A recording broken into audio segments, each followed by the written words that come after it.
పరిశుద్ధ గ్రంథంలో నుంచి 2వ రాజులు 19వ అధ్యాయము 19వ వచనమును చదువుకుందాం. యెహోవా మా దేవా, లోకమందున్న సమస్త జనులు నీవే నిజముగా అద్వితీయ దేవుడువైన యెహోవావని తెలుసుకొనున్నట్లుగా అతని చేతిలో నుండి మమ్మును రక్షించుము. హల్లెలూయా. ప్రియ దేవుని బిడలారా, ప్రభు నామాన మీ అందరికీ నా హృదయపూర్వక వందనాలు. దేవుని యొక్క మహాకృప చేత మరి ఒక నూతన దినము ఆయన మన జీవితంలో జీవముతో సజీవులుగా మనలను నిలబెట్టినందుకు దేవాతి దేవుణ్ణి ఉదయకాలము స్తుతించిన వారమై ఉండాలి.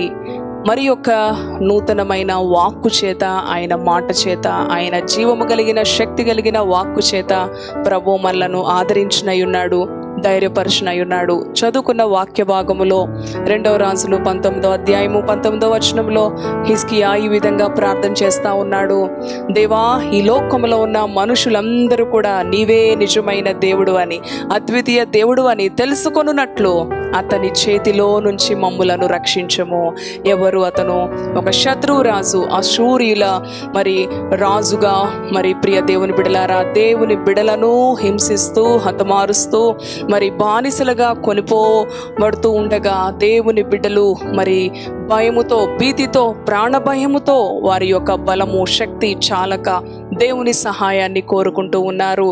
అవును, ఈ అశూరు రాజు దేవుని బిడ్డలను హతమార్చాలని, దేవుని నామాన్ని దూషిస్తూ, దేవుని నామాన్ని అవమానపరుస్తూ, ఎంతో హేళనగా దేవుని బిడ్డలను మాట్లాడుతూ ఉన్న సమయంలో దేవుని వైపు మరి చూస్తూ హిజ్కియా రాజు మొరపెడుతూ ఉన్నాడు.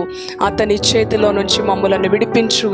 మమ్ములను ఏ విధంగా విడిపించావో ఈ లోకంలో ఉన్న మనుషులందరూ కూడా తెలుసుకోవాలి. వీరి దేవుడు నిజమైన దేవుడు, వీరి దేవుడు అద్వితీయ దేవుడు, ఆశ్చర్యకార్యాలు చేసే దేవుడు అని మరి భక్తుడు ప్రార్థించిన రీతిగా నీవు కూడా ఈ ఉదయకాలము మరి ఏ చేతిలో, ఏ బంధకాల్లో నీవు చిక్కుకొని ఉన్నావో, ఏ భయము చేత మరి అధైర్యపడుతూ, భయముతో, భీతితో నీ యొక్క జీవితం, నీ అంతరంగము ఉన్నదేమో, నీ సొంత వారికి, నీ దగ్గర వారికి కూడా చెప్పుకోలేని స్థితిలో నీ అంతరంగంలో, హృదయములో నీకు నీవే కుమిలిపోతూ వేదనతో, దుఃఖముతో, భయముతో ఉన్నావా?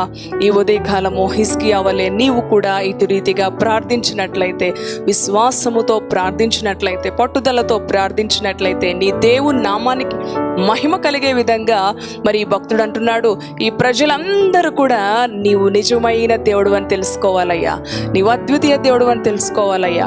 అటు రీతిగా అతని చేతిలో నుంచి, అశూరు రాజు చేతిలో నుంచి మమ్ములను విడిపించయ్యా, రక్షించయ్యా అని ప్రార్థించినప్పుడు ప్రియ దేవుని బిడలారా, 35వ వచనంలో గనుక మనము చదివితే, ఆ రాత్రే యెహోవా తన దూతను పంపించి అశూరు దండుపేటలో మరి 185,000 మందిని హతమార్చాడు. ఒక్క రాత్రిలోనే. ఉదయాన్నే లేచి చూసేసరికి వారు మృత కళేబరాలుగా పడి ఉన్నారు. హల్లెలూయా. ప్రియ దేవుని బిడలారా, ఈ ఉదయకాలము నీ దేవునికి అసాధ్యమైంది ఏదీ లేదు. ఆయన నమ్మదగిన దేవుడు. నువ్వు చేయవలసినది ఒకటే. నీ పరిస్థితి ఎంత మరి భారముగా ఉన్నా, ఎంత పెద్దదిగా అనిపిస్తున్నా, మరి నీ దేవునికి అసాధ్యమైనది లేదు. అవునయ్యా, నా జీవితంలో నేను నమ్ముకున్న నా దేవుడు నిజమైన దేవుడని, అద్వితీయ దేవుడని, మరి నా ఎదుటి వారు ఎవరైతే నన్ను హింసిస్తూ, ఎవరైతే నా జీవితాన్ని చూసి, నా పరిస్థితులను చూసి మరి దూషిస్తూ ఉన్నారో, అవమానపరుస్తూ ఉన్నారో, వారు తెలుసుకునే విధంగా వారి బారి నుంచి నన్ను విడిపించడానికి నీ కృపను చూపించు అని దేవుని సహాయానికి అప్పగించుకుందాం. ప్రియ దేవుని బిడలారా, ఆయన నమ్మదగిన దేవుడు. ఒక రాత్రిలోనే 185,000 మందిని హతమార్చాడు. ఆయన దూతను పంపించి, ఆయన నీ పక్షాన కూడా ఆయన దూతల సంరక్షణ ఇచ్చే దేవుడు. వారి పాదములకు రాయి తగలకుండా తమ దూతలకు వారి విషయమై ఆజ్ఞాపిస్తానని వాగ్దానం ఇస్తున్న దేవుడు. ఈ రోజున నీ పక్షాన కూడా ఆయన సంరక్షణ మెండుగా ఉన్నదని నీవు నిశ్చయిత కలిగి ఉదయకాలం ప్రభుని స్తుతించు. నీ పరిస్థితులు ఏ విధముగా ఉన్నప్పటికీ కూడా దేవుని నామములో, యెహోవా సన్నిధిలో ప్రార్థించు, నీ దేవుని యందు విశ్వాసం ఉంచు. నీవు విశ్వసించినట్లయితే దేవుని మహిమను చూస్తావు. నమ్ముట నీ వలనైతే నమ్మువానికి సమస్తము సాధ్యము కదా. అసాధ్యమైనది నీ దేవునికి లేదు కదా ప్రియ దేవుని బిడ్డలారా. కాబట్టి దేవుని వాక్యాన్ని హత్తుకొని ఉదయకాలము ప్రభువా, నీవు నాకు ఇచ్చిన ఈ మాటను బట్టి నీకు వందనాలు, నాకు ఇచ్చిన ఈ యొక్క వాగ్దానాన్ని బట్టి నీకు వందనాలు, నేను దీన్ని స్వతంత్రించుకుంటున్నాను. అవునయ్యా, నీవు తలుచుకుంటే ఒక్క రాత్రిలోనే పరిస్థితులు స్థితిగతులు మార్చగలిగిన దేవుడో. ఒక్క రాత్రి కాదు, నీ దేవునికి ఒక క్షణము చాలు ప్రియ దేవుని బిడ్డలారా. కాబట్టి దేవునికి మనలను మనం సంపూర్తిగా అప్పగించుకుందాం. ఏ విషయంలో కృంగుదల, విచారము, నిరాశ మీ జీవితంలో రానివద్దు. ప్రభు యొక్క వాక్యముతో నీ హృదయాన్ని నింపుకో. ఆయన మార్గంలో నడు. ప్రభు మెండుగా ఈ యొక్క మాటలను బట్టి మిమ్మల్ని ఆశీర్వదించునుగాక. చిన్న ప్రార్థన చేసుకుందాం. దయగలిగిన తండ్రి, పరిశుద్ధుడా, నీ పరిశుద్ధ నామానికి వందనాలయ్యా.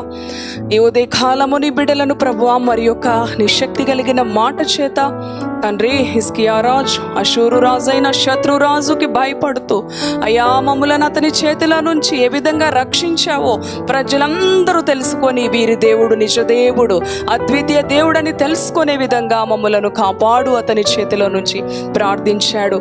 అట్టి రీతిగానే ప్రభువా, నీవు ఆ శత్రువుల మధ్యకు నీ దూతను పంపించి ఒక రాత్రిలోనే తండ్రి 1,85,000 మందిని హతమార్చి మృత కళేబరములుగా పడి ఉన్నారు.